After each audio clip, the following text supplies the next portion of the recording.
Bonjour les tourneurs, bienvenue dans mon atelier. Désolé, ça fait quelques temps depuis ma dernière vidéo.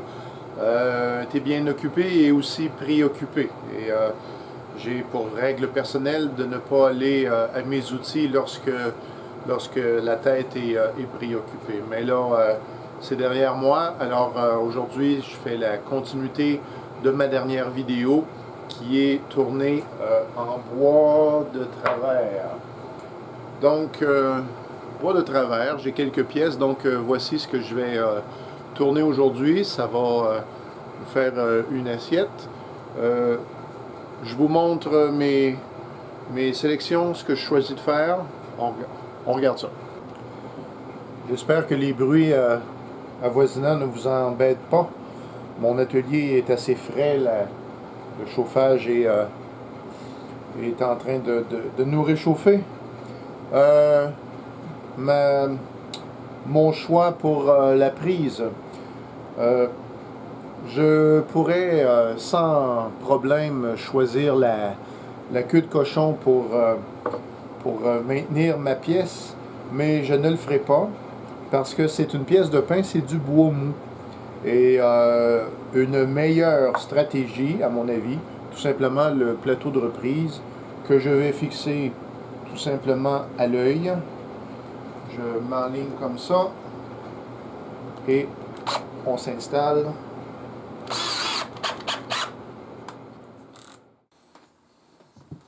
Donc, je reprends l'élément théorique de ma dernière vidéo, si vous ne l'avez pas vu ou si vous ne vous en souvenez pas. Alors, donc les lignes noires représentent la direction du bois. Les zones vertes représentent les zones où les coupes seront par défaut très belles. Et les zones rouges représentent les zones où, quand le couteau va venir trancher la fibre, eh bien, chaque fibre est plus longue que celle qui suit. C'est une fibre qui n'est pas supportée. Et donc, à ce moment-là, les zones en rouge vont être des zones où est-ce que les chances d'éclatement du bois sont beaucoup plus importantes. Et puis, on devra user de stratégies. Donc, ma pièce n'est pas balancée. J'ai ça. Alors, je vais augmenter la vitesse un peu jusqu'à ce que mon tour vibre.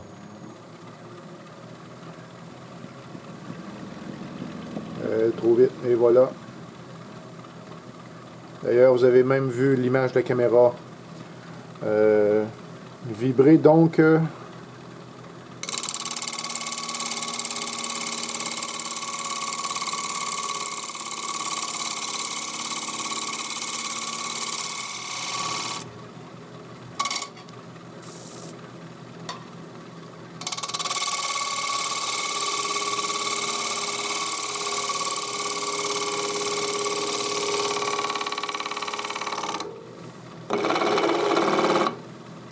encore un peu.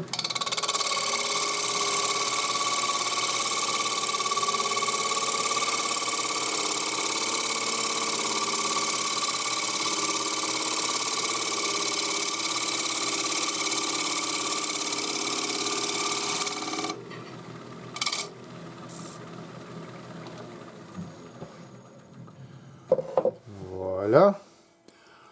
Ma coupe, j'inspecte un peu de sève ou de...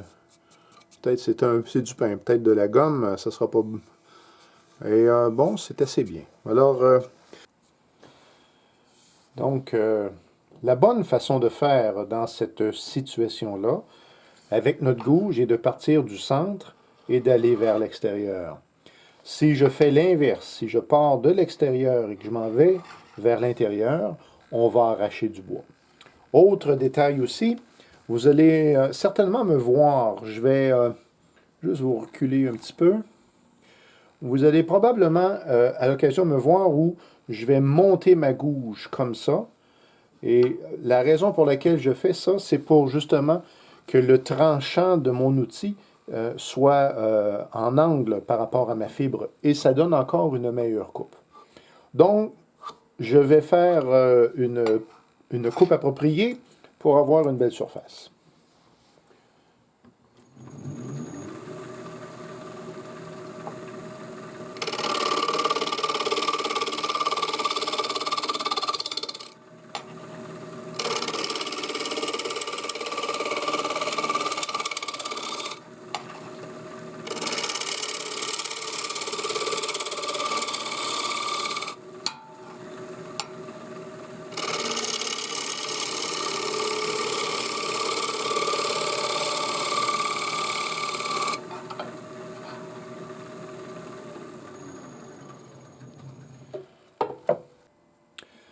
vous êtes bien cadré. Donc vous remarquez que je suis en zone verte et que mon bois, ma surface, elle est très beau. Vous voyez même, bon, on n'a rien sablé évidemment, vous voyez même des petits sillons.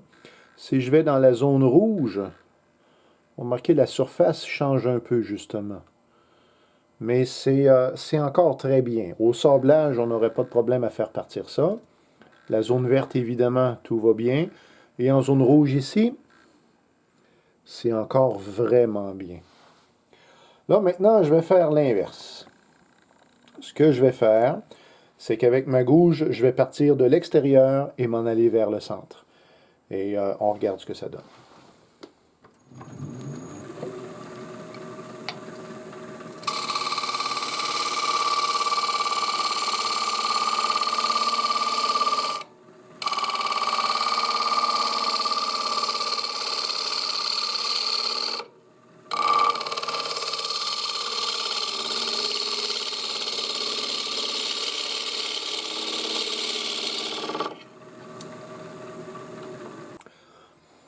Bon, alors, en zone verte, c'est assez bien. Et voici des éclats. Vous voyez ça ici, là? Et je remets un petit peu en question mes lignes. Peut-être que je suis pas. Peut-être que mes lignes au centre ne sont pas exactement bien placées. Ça ici, là, c'est ce qu'on ne veut pas avoir.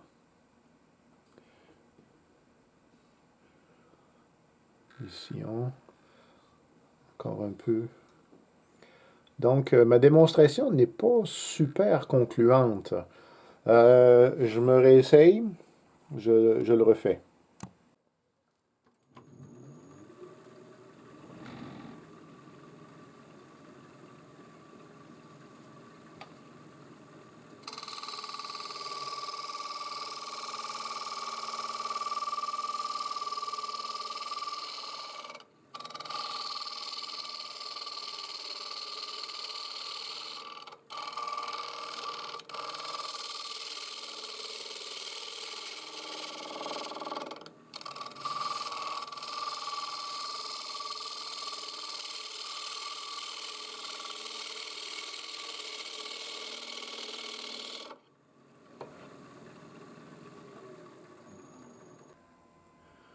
Donc, vous voyez assez bien le bois éclaté. Et on veut pas on veut pas sabler ça. Alors, la meilleure façon de faire, c'est de travailler avec la gouge d'une autre façon. Donc, je vous recule et on reprend tout ça. Donc, on prend ça, on part du milieu et on incline la gouge pour que le tranchant soit comme ça. Et on va vers l'extérieur.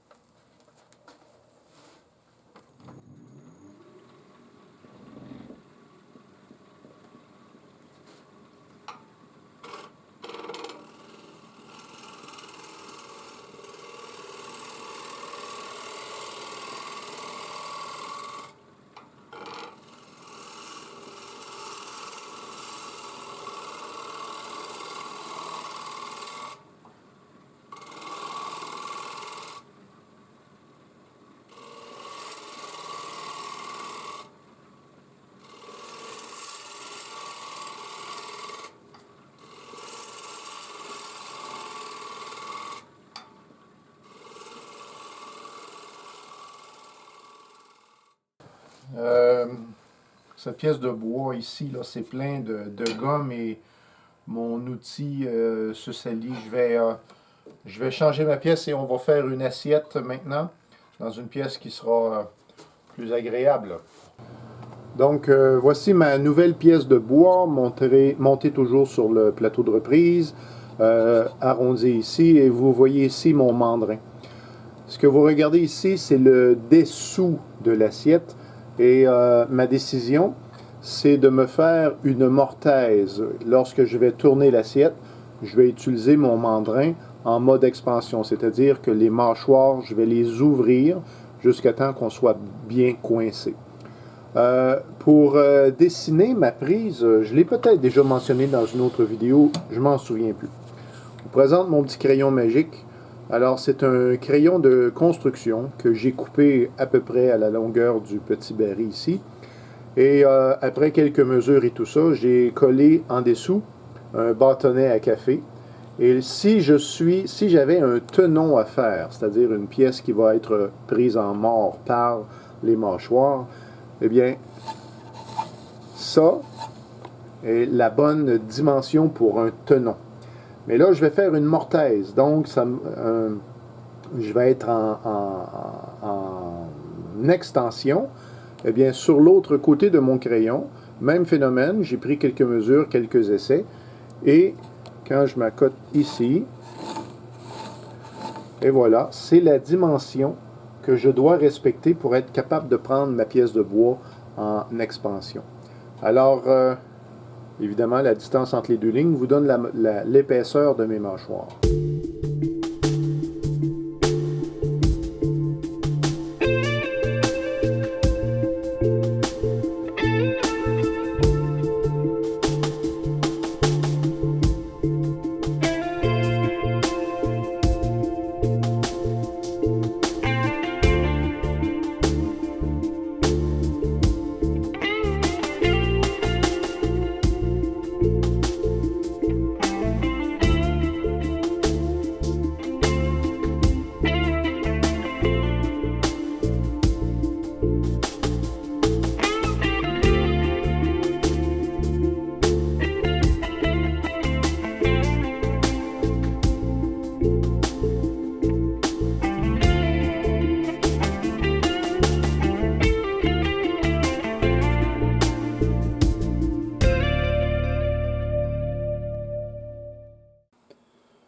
Donc à ce point-ci, tourneur, je n'ai utilisé que ma gouge à bol. Et on va faire l'inspection du bois de proche. Donc c'est la surface que j'ai. Et je n'ai pas d'éclatement. Oui, ici. Ici. Ça, c'est de l'éclatement. Mais en réalité, c'est parce que je suis allé faire une passe sans faire attention. C'est pas une pièce qui va aller sur la bibliothèque à collection, là. Mais si on regarde là, eh bien, les coupes, le bois est bien coupé. Si je voulais aller plus loin, je pourrais utiliser un racloir à angle négatif et peut-être terminer la forme désirée. J'aurais assablé également pour la finition, mais comme c'est pas à l'ordre du jour, eh bien je vais maintenant m'installer dans l'autre sens. Donc je vais me faire un trou de profondeur. Donc ce que je vais faire, je vais tracer le milieu.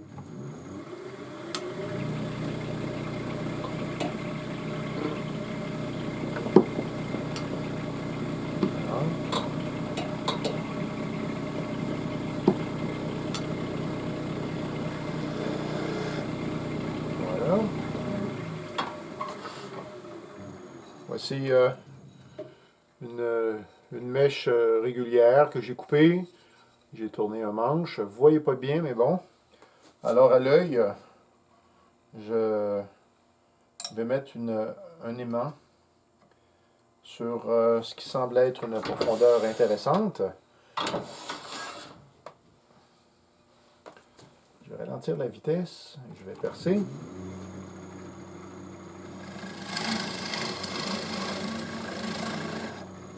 Voilà. Donc, ça va me donner ma profondeur maximum.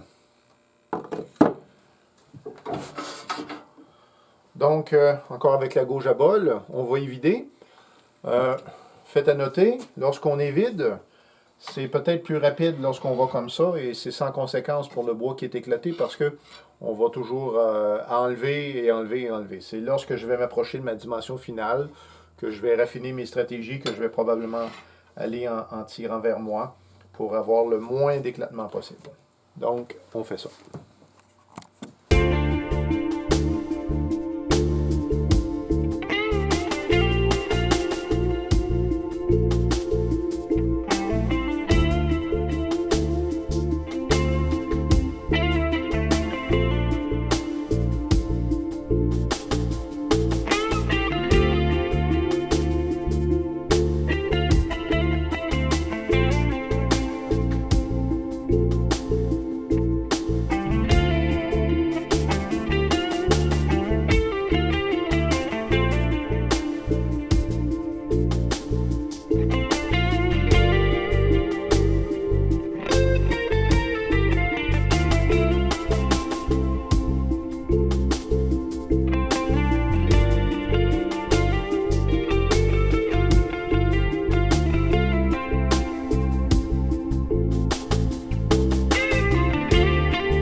Donc, tourneur à ce point-ci, l'évidage est pas mal complété.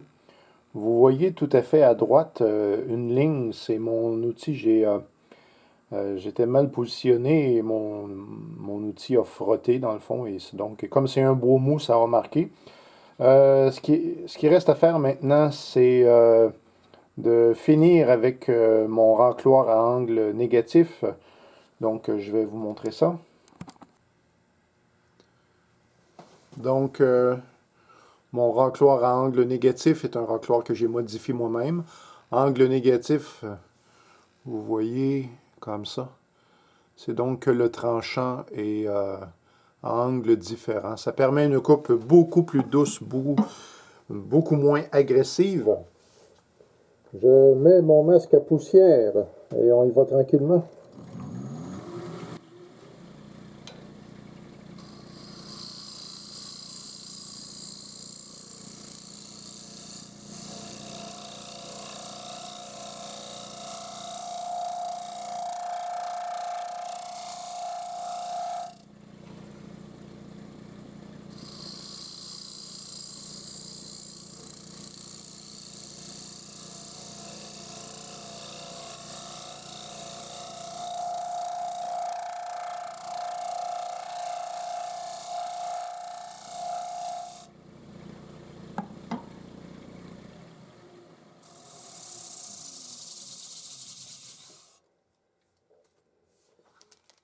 Voilà. Alors l'étape suivante serait de passer au sablage. Je commencerai probablement avec un grain 180 et je monterai jusqu'à environ 400. Ça permettrait d'enlever toutes les traces laissées par les gouges. Bon, j'ai pas fait attention, le milieu est encore là. Comme j'ai dit, c'est même pas une pièce décorative, c'est une pièce démonstrative en fait pour vous.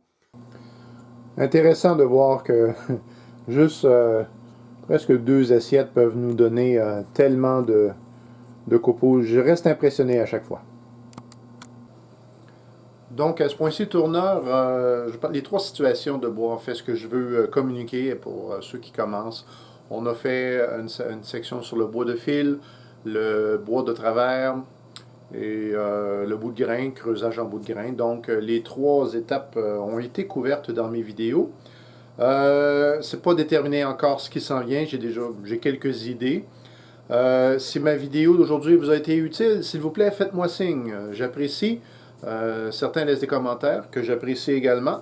Donc, d'ici la prochaine fois, soyez prudents en atelier, portez toujours vos protections et au plaisir de vous revoir bientôt.